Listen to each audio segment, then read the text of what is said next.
उत्तर प्रदेश में विधानसभा चुनाव के रण को लेकर भाजपा ने पूरी ताकत लगा रखी है।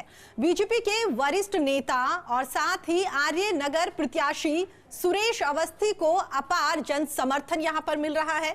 सुरेश अवस्थी ने कहा है कि आर्य नगर विधानसभा में विकास की गंगा बहेगी। उन्होंने ये भी कहा है कि मौजूदा सपा विधायक ने 5 सालों में आर्य नगर विधानसभा की जनता की सिर्फ उपेक्षा करी है। आर्य नगर विधानसभा सीट और उत्तर प्रदेश की सभी सीटों पर 10 मार्च को चौंकाने वाले परिणाम सबके सामने आएंगे। फर्स्ट इंडिया पर हमारे साथ बात करने के लिए मौजूद है बीजेपी के वरिष्ठ नेता व आर नगर से बीजेपी प्रत्याशी सुरेश अवस्थी जी। आपका बहुत बहुत स्वागत है फर्स्ट इंडिया न्यूज पर। धन्यवाद आपका। अगर बात करें जिस तरीके से भारतीय जनता पार्टी का जो आर नगर में जिस तरीके से चर्चा में है इस समय आर नगर, वहां पर जो आपकी लड़ाई है सीधे समाजवादी पार्टी को लेकर के यहाँ पे चर्चा है, कानपुर में एक हॉट सीट में तब्दील होती हुई दिख रही है। तो अगर किस तरीके से माना जाए कि जो अगर बात करें आर नगर की, तो किस तरह के जो मुद्दे हैं जो इस समय ज्वलनशील मुद्दे हैं जिन पर काम होना जरूरी है, जो आपकी जब जीत होगी तो उसके बाद किस तरह के जो प्राथमिक मुद्दे हैं जिन पर आप सबसे पहले प्राथमिकता के तौर पर देखेंगे? देखिए, मैं विधानसभा में लगातार भ्रमण कर रहा हूँ और भ्रमण करने में मुझे बस्तियों में भी जाना हुआ है और मोहल्लों में भी जाना हुआ है। ये विधानसभा व्यापारिक बहुल विधानसभा है और इसमें जो देखने को हमें मिलता है तो सबसे बड़ी व्यापारियों के लिए ट्रैफिक की व्यवस्था है, वहाँ पार्किंग की व्यवस्था नहीं है। मेरी प्राथमिकता होगी कि व्यापारी बंधुओं के लिए हमें पार्किंग की व्यवस्था करानी होगी। और जब हम मलिन बस्तियों में गए तो मलिन बस्तियों में तो जीवन नरकी जीवन है। उस नरकी जीवन से कैसे हम अपने मलिन बस्ती के मतदाताओं को कैसे हम एक सामान्य जीवन दिलाने की व्यवस्था जो सरकार के द्वारा की जा सकती है वैसे हम उसको कराएंगे। तीसरा, जो ये गलियों वाली विधानसभा है, इन गलियों में ऊंची ऊंची बिल्डिंगों में लोगों का निवास है, लेकिन सबसे बड़ी समस्या है यहाँ पानी की समस्या है। लोगों के पानी जैसे सुतर खाना है, सुतर खाना में पानी नहीं आ रहा है। मैं कई जगह पर मेरा जाना हुआ तो लोगों ने, चूंकि मैं विधायक नहीं हूँ, हमारे सांसद जी लगाना चाहते हैं लेकिन आचार संहिता लग रही है, तो आचार संहिता के कारण मैं उसका माननीय सांसद जी का या माननीय एमएलसी जी का मैं उसका उपयोग नहीं कर पा रहा हूँ। तो मेरी प्राथमिकता होगी कि ये जो छोटी छोटी चीजें हैं जैसे पानी है, सीवर है, उनके ऊपर जो वर्तमान विधायक जी का फोकस नहीं गया और उस पर पूरा फोकस करेंगे।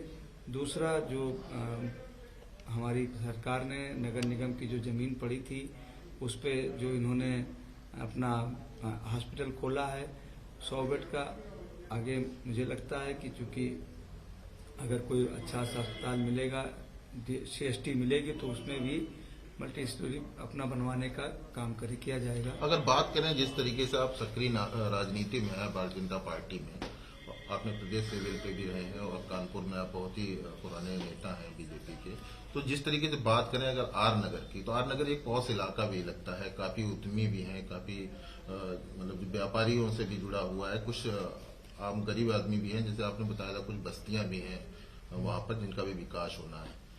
तमाम जो छोटे व्यक्ति, भी सरकार की भी काफी योजना आई थी कि जो सड़क किनारे ठेला ठेलिए वाले जो व्यापारी, छोटे व्यापारी हो या बड़े व्यापारी, हर एक को सुरक्षा भी दी जाएगी, वहीं छोटे जो व्यापारी हैं उनका भी कहीं ना कहीं ध्यान दिया जाएगा। तो सबसे पहले किस तरह का जो अभी तक वहां पर ये देखने को नहीं मिलता है, तो उसको लेकर क्या कदम उठाएंगे? देखिए, आपने बहुत सुंदर जवाब पूछा है। मैं आपको बताना चाहता हूं कि हमारी उत्तर प्रदेश के पूजनीय योगी आदित्यनाथ जी की सरकार ने और भारत सरकार में माननीय प्रधानमंत्री जी ने रेहड़ी पट्टी के दुकानदारों को जो कोरोना के बाद 10-10 हजार रुपए का लोन जो दिया है, उससे हमने अपनी जितनी भी रेहड़ी पट्टी के दुकानदार थे उनको सबको हमने दिया है। और ई श्रमिक कार्ड का भी हम लोगों ने भारत सरकार का जो चला उसके माध्यम से भी हमने खूब रजिस्ट्रेशन कराए हैं। आज स्थितियां ये हैं कि यहाँ की जनता केंद्र सरकार की और राज्य सरकार की नीतियों से संतुष्ट है और मुझे लगता है कि इस पे जो 2017 में कांग्रेस का और समाजवादी पार्टी का जो गठबंधन हुआ था, वो गठबंधन क्या, वो जनता को ठग बंधन था, जनता को ठगने वाला बंधन था। तो उसके कारण वो उसके कारण जनता अपने आप को ठगी महसूस करने लगी और उसी दिन के बाद वो इंतजार करने लगे कि कब 2022 का चुनाव आवे और चुनाव आने के बाद हम अपनी परंपरागत सीट जो भारतीय जनता पार्टी और जनसंघ के जमाने से थी उसको अपने खाते में लाएं और अपनी पार्टी के नेताओं के द्वारा हम इसका विकास कराएं। तो ये थे बीजेपी के वरिष्ठ नेता और आर नगर विधानसभा से बीजेपी के प्रत्याशी सुरेश अवस्थी जी। इनका साफ तौर पर कहना है कि जिस तरीके से वर्तमान में जो वहां पर विधायक रहे हैं, लेकिन जिस तरीके से अगर कानपुर की बात करें तो आर नगर वाकई एक पॉश इलाका भी है और एक व्यापारी वर्ग से जुड़ा हुआ ये विधानसभा है।